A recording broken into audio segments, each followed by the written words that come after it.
quite quickly because we've only got 10 minutes or 15. Remember that one? Know about. You discuss something. You talk about, but you discuss something and you mention something. No mention about or discuss about. Very, very common. It's so common, I've almost given up correcting people because it's got to this point. You mean road location? Yeah, you don't have that preposition. You discuss Australian history, you discuss racism, you discuss migration. Know about. You talk about migration, you talk about Australian history.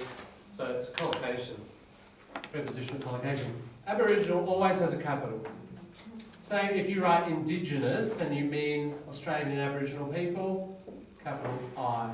It's like German, Venezuelan, Chinese, it has a capital, it's a nation. Racist behaviour. Yeah. Racial is like cultural, it just is a neutral meaning. Here in this context, it's about prejudice, racist, racial. There's that difference. It's an adjective. Both are adjectives, but they mean different things.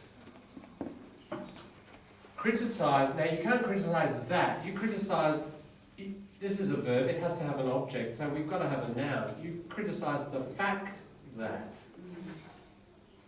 Or, it could be different verbs like recognise that. You recognise the fact that. You need often, especially even advanced writers, still need to include that bit. The fact that. Adam, remember? Goods. I'm just recycling some of these from yesterday. Remember? Got. Received, yeah, attracted, whatever.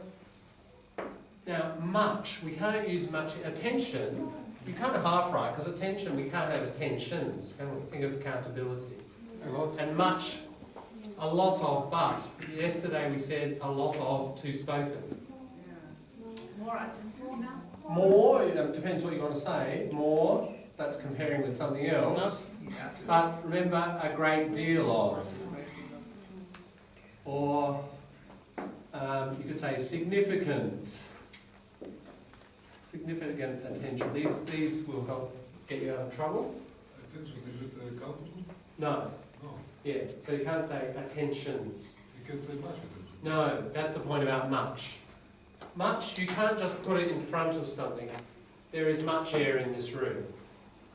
Can't say it. There is not much air in this room, right? We use it much more in the negative there. I said it just then, much more, right? But you can't say there is much air in this room. You have to say there is a lot of, if you're speaking, or there's a great deal of, or there's significant amounts. But much is far more common in the negative than in the positive. So that's the point about much. Enough, but that's a different meaning. Yeah, if we want to say a lot of. Before uncountable names, we can put much. That's right. Basically, the simple rule is much for uncountables, isn't it? Yes. So, many for countables. So there are many chairs in the room, Yes. but we're also talking about air, so is it uncountable? We can say there are many chairs, but we can't say there is much air in the room. We can say the negative, there is not much air. That's fine. But you can't use much in the positive sense for most uncountables. You don't say, the company has much, like Alinta, the power station. Alinta has much coal from Lake Creek, so it will be able to keep on working even when the mine closes. Much coal, no. Alinta has a great deal of coal, or significant amounts of, but I could say Alinta does not have much coal, and therefore it's going to close very soon. So see how I can do it in the negative, but not in the positive. You need another word for uncountables. Positively, we can say more. More still has a different meaning though. More as you're comparing to something else. More than something else. Now in my statement about Alinta or the air in the room, I'm not comparing. So you get a different meaning if you choose more. Happened to spoken. SPWR problem. Spoken, written. Occurred. So for writing, and look, just a spelling thing, double your R. Occur, one R. Occurred or occurring, you've got to have a double R. Very common to write happened, but you can say it, but don't write it. So a lot of this is about what you write rather than what you speak. But this is corrected from tense? Right? Yeah, after the war dance happened. Yes. and Sure, past, it's yes. past. That's fine. Okay. Because this happened, or you basically, the basic formula, you're saying this happened after this happened. Yes. This occurred after this occurred. That's fine. Both are in the past, no problem. Don't have to be a habit. No. No, in this case you don't, because you've got a time indicator. If you've got other elements in the sentence, right, which indicate order, you don't necessarily have to have your past perfect. We'll get onto this when we do all the tenses, right? But just for now, for time, I'm going to have to keep rolling. Okay, in my personal view, from my personal perspective, in my view, From my Point of view. From my point of view. that's yeah. fine, Yesterday but that's different. In my view, yeah. Point of view, from my point of view. In my view, yeah, it's a different phrase, and it's a different preposition. from my perspective. From my perspective, From. yes. So we can write these up. From my perspective, but in my, and you could leave that out, in my view, in my opinion, But from my point. but from my point of view. Right? Yeah, tricky. You just gotta get them right. Opinion is in. In my opinion. Yeah, so it's in my, these two, in my opinion, from my point of view, from my perspective. Now, here's the good news. I mean, you need to be able to say these. Forget them in writing. Do not put them in. Out. Throw it out. Just in my view, in my opinion. If you write, each and every person should be able to express their feelings on this issue, guess what? I can tell that you think that. Right? I know that's your opinion. I know that's your But is view. this expression? Yeah, I know, and it's fine in speech. It's fine in speech, and it is an expression, and we say it. Because when we say things, we don't worry about being really economical. In writing, economically, don't do it. But the collocation is in my point. Yeah, if you do say it, then you've got to get your collocations right. Yeah. You look at academic and professional writing, it's rare. I'm not saying it's an absolute rule, but 98, 99% of the time, leave it out. There are some times when you want to say, look, this person thinks this. However, in my view, when it's a contrasted emphasis, you might want to do it. Even then, it's often not necessary. So your dominant motivation in writing is to be succinct. Remember that word? I'm going to keep saying succinct, succinct, succinct. Very economical. Short and tight. Say everything as quick as you can. Then how can we make up the word? How can we make up the number of the 350? I see, alright. So you can say, Isn't that? yeah. So what you'd like to do, Lynn, is, yeah, in my personal view, because my parents brought me up this way not to be racist, We should they drink water. stress this a lot, then da. Yeah. So you can fill it out. Yeah, right. I know those tricks. Okay, now this one. It's the same. Or each Again, or every. Look, each person, every person, you decide, but no each and every, please.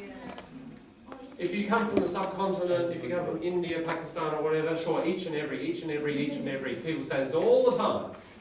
And I see it in writing of that cultural group in particular. It's just part of, that English that developed there. But, and you can say it, but natives here won't say it. They just say every, or each. Each and every. It's just become a very Indian kind of thing. Forget it. Every person. It's again being succinct. Their feeling. Get rid of his. Gender, this is not what we call gender neutral. Sorry? When you said is, then you're talking about man. Okay? No, every person. Yeah, that's everybody. Male and female. Yeah. Alright? Okay. So, there. Now, look here. Every person is a singular, but we're using their Feeling. plural pronoun. That's okay. You can do it. That's okay. Can we use his or her? You could use his or her. You could. What about ones? I'll just do... More. Okay, we can do these. You can. With those, be what we call sparing. Don't do it too much. Yeah. Because if I said, every student, please, every student here, can you, not you, everybody in the diploma, they should bring his or her notes so that they can write his or her thoughts. He or she can record So what do you put? his or her Every person? impressions Every person? in his or her material, Yeah. Number 3. so that when they write his or her essay, he or she No, why did you will underline? be able to remember all the things that he or she Every was taught in the lesson here. It's Okay. like, it's too much, isn't it? It's easy to get into doing it too much. And ones is very formal.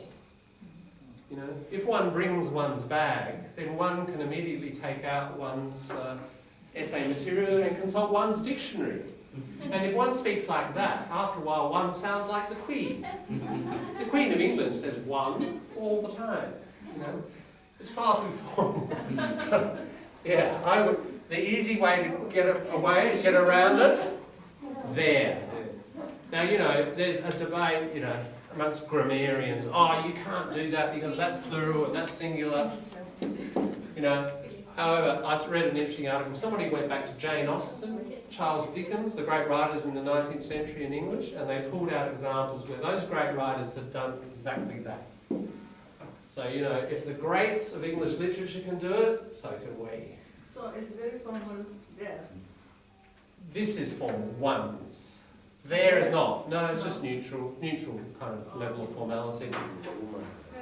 And feelings, and that's just like, we were doing the words that were fixed in the plurals, like congratulations and thanks. Even if you've got one thing you feel, you're expressing your feelings. Just, it's fixed in the plural. Just keep it in the plural. John, Yeah. feel can be as a noun. Feel. No, feel is always a verb. Always verb. Yeah. But in the dictionary it says Oh, nouns. okay, no, you can. Okay.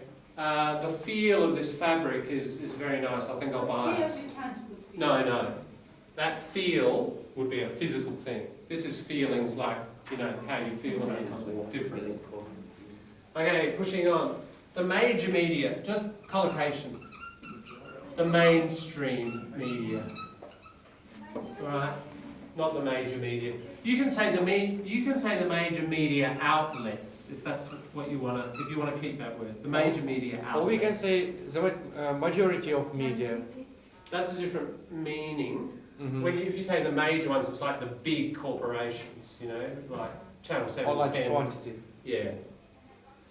So this person was trying to say, the big stations like 7, 9, 10, Advertiser, etc. Has contributed to, just a collocation, especially. Okay, especially is much rarer, and it's usually like an activity that is specially focused. I made this bag.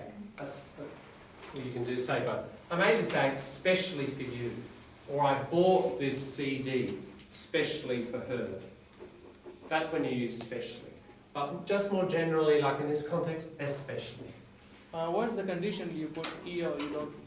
Where what? And what condition do you put in the beginning and remove it, like? Where you move this around. No, like You say specially or especially. What are the conditions that you? Just what I said. When you're focused on an activity and you do something, you buy something or make something specially for it, you say specially. But But if it's otherwise, especially. That's the difference. What do we do with this? Remove. Take it out. Gone. Yeah.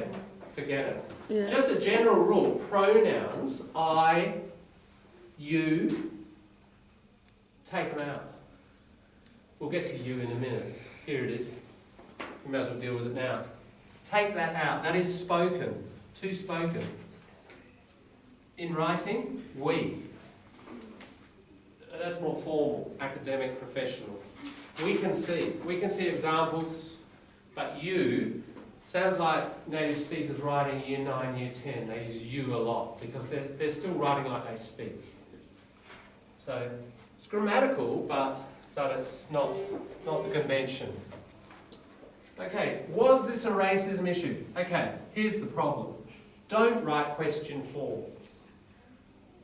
If somebody writes that, they usually, let's write it as a statement. There is debate whether this is a racism issue. All right, just avoid the question form. Again, we often sort of do a question and answer thing when we speak, and especially political speeches, you know. When will we rid Australia of racism? You know, I believe we need to really work on this. For the last 10 years, we haven't done enough. Yeah. It's not just ask question, writing question is not direct question, but just to start. Don't even start it like that. Start it like that. So we should avoid rhetoric questions. Exactly. That's what it's called. Rhetorical questions. Yeah, basically, when people do this, often they know the answer, and the reader can tell they know the answer. Rhetorical questions are fine for when you're standing on Parliament House steps. You know, why should TAFE students now pay for all the courses except one? This is unacceptable. You know, that kind of stirs the crowd up, doesn't it? It's more emotional. A rhetorical question stirs up emotion. One key thing about academic and professional writing, your job is to cool down the topic and write very objectively. And you can write very strong opinions, but you write very calmly and objectively. And people will kind of respect you more for it and probably absorb your argument more, rather than bash, bash, bash and stirring up emotion. And that sort of structure stirs up emotion. Now, just here, look, he writes, that's the problem, no comma. You don't say X said, comma, that. I mean, it's basically writes that, reports that, just that comma. A lot of people are putting it in. You put it in when X said, comma, I'm late for my train. Then we have a comma. But it's only when you're doing direct speech. When you do indirect speech, no comma. And most of the time, most of us is writing indirect. So often in essays we're reporting things, aren't we? And reporting, because we're doing it a lot, that's a common error. Okay, this one. It's even difficult to write that word because it's so racist. Do not use it. I have mentioned this before. As an Aboriginal person, as an Aboriginal man, whatever, you know, whatever you want to say. But half caste, quarter caste, octoroon, all that sort of stuff, that belongs to the old apartheid system of, you know, the white Australia policy and assimilation of Aboriginal people to try to destroy the culture, etc., etc. It's just loaded with racism, those sorts of words. I have mentioned it, but it did arise a couple of times. Goods. I put this up a few times because I really want to impress. Do not use first names. You've got to use the family name. Big. Remember our list? Good, bad, big. Yeah, too simple. So, serious, that's not serious issue. Whatever else you want to say. But it's like get as well. These words, these simple spoken words, get rid of them. Da-da-da, and we've done the you. Right, that's it. Alright, so there, yesterday and today, I think we've pretty covered most of the general things that I want to point, you know, the common little bugs in writing. And you can see some of these are grammatically fine, you know, that's grammatically perfect. But it's a style thing, isn't it? It's just recognising the difference between speaking and writing. That's a really big task that we need to focus on a lot.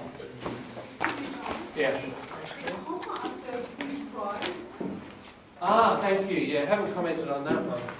He is right. Statement, full stop. We can see. Right, if you want to join it, he is right, comma, because. But just that point of making sure at the end of statements you have full stops. If you want to join it with a conjunction, you can. Is this So watch your comments. Don't treat them like full stops. Okay, I've got to go. So I will see you tomorrow. Make sure you examine your writing again thoroughly. Bring along all your ideas. We'll have a half hour of exchange where you get help from other people and suggestions. Okay, we'll see you tomorrow at 1. Thank you.